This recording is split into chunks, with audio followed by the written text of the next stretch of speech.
Bonjour. Dans une précédente vidéo, je vous ai déjà parlé de mes idées sur la prévention en entreprise, idées qui sont quelquefois assez originales et différentes de ce qui vous est proposé habituellement, en particulier avec le travail ostéopathique. Mais je vais compléter par quelques vidéos sur des choses très simples comme l'échauffement, parce que l'échauffement, on croit toujours que c'est facile, mais en réalité, si on veut le faire de manière idéale, optimiser son échauffement, c'est pas si simple que ça. Vous allez donc concentrer votre échauffement pour tous ceux qui travaillent dans des bureaux ou dans des ateliers à faire des gestes répétitifs. Vous allez concentrer la première partie de votre échauffement sur la partie haute de votre corps. La partie haute, c'est la partie cervico-dorsale et les épaules en particulier. Pourquoi? Parce que quand vous êtes assis devant un ordinateur, vous avez tendance à avoir les épaules levées, le menton avancé. Et vous organisez une compression au niveau cervico-dorsal, ce qui est très préjudiciable pour vos disques et pour vos articulations vertébrales. Donc, pour ça, c'est facile. Vous êtes par exemple dans la voiture, en allant au boulot, vous reculez le menton, vous avancez, vous reculez le menton en l'enfonçant dans la pucette. Vous revenez. On peut très très bien conduire en faisant ce petit exercice ici. Vous revenez. Vous le répétez 5-6 fois. Ensuite, vous pouvez aussi, tout en fixant devant vous, tourner la tête de gauche à droite en gardant le regard fixé devant vous. Ça vous fait travailler la motricité oculaire qui va être bien utilisée aussi pendant toute la journée devant un ordinateur, par exemple. Il est important de le travailler, de le solliciter. Vous pouvez le faire de bas en haut, toujours en fixant le point devant vous. Ensuite, arrivez au bureau, sollicitez vos épaules. Vous allez avoir les épaules en haut et en avant pendant toute la journée au travail. Même si vous êtes installé de manière parfaite, dans un bureau parfait, automatiquement, votre corps, au bout de quelques heures, va s'effondrer en avant. C'est logique. Vous êtes attiré par l'écran. Vous êtes concentré sur ce que vous faites. Donc, rotation. Rotation en tirant en arrière et en bas. En tirant en arrière et en bas, et je me grandis en même temps. Vous voyez, je me grandis, je tire en arrière. Je me grandis, je tire en arrière. Et je répète ça 7 ou 8 fois. Je peux faire aussi une rotation externe des bras. Très bon pour solliciter des muscles qui vont soulager la coiffe des rotateurs, bien connue, vous savez, c'est un des plus importants TMS, troubles musculo-squelettiques. Voilà, vous sollicitez la rotation externe. Très bien.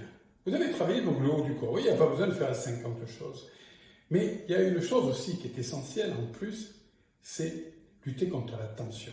Parce que au bout de 8 heures de travail, votre corps va être stressé, tendu. Et pour ça, il faut savoir faire des pauses. Mais pas des pauses en faisant n'importe quoi, mais des pauses de quelques secondes, même tout en travaillant. Vous allez, quand vous sentez que vous êtes énervé, stressé, vous allez faire votre respiration diaphragmatique en ralentissant la fréquence respiratoire, parce que le stress accélère la fréquence respiratoire, accélère le rythme cardiaque, augmente la fatigue, augmente les tensions nerveuses. Donc, vous apprenez à respirer avec votre ventre. Vous voyez, il n'y a que la main du bas qui bouge. J'inspire lentement, je gonfle, je bloque 2-3 secondes, et je souffle, et j'essaie de souffler un peu plus longtemps que mon inspiration.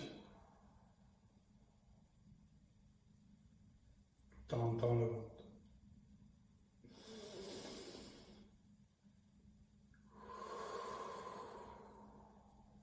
Et je me détends, je me concentre sur ma respiration. Je ne force pas.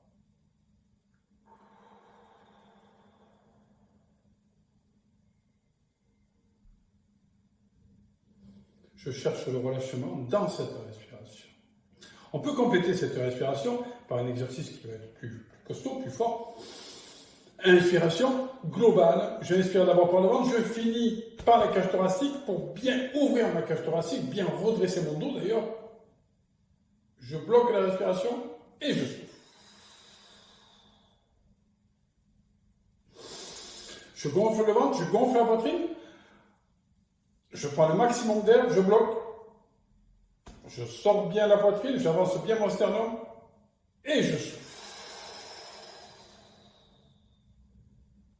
Je fais encore une fois.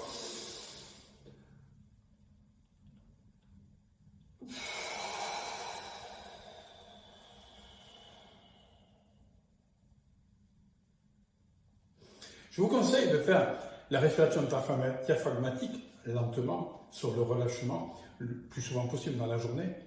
Ça dure quelques 30 secondes, ça ne prend pas de temps.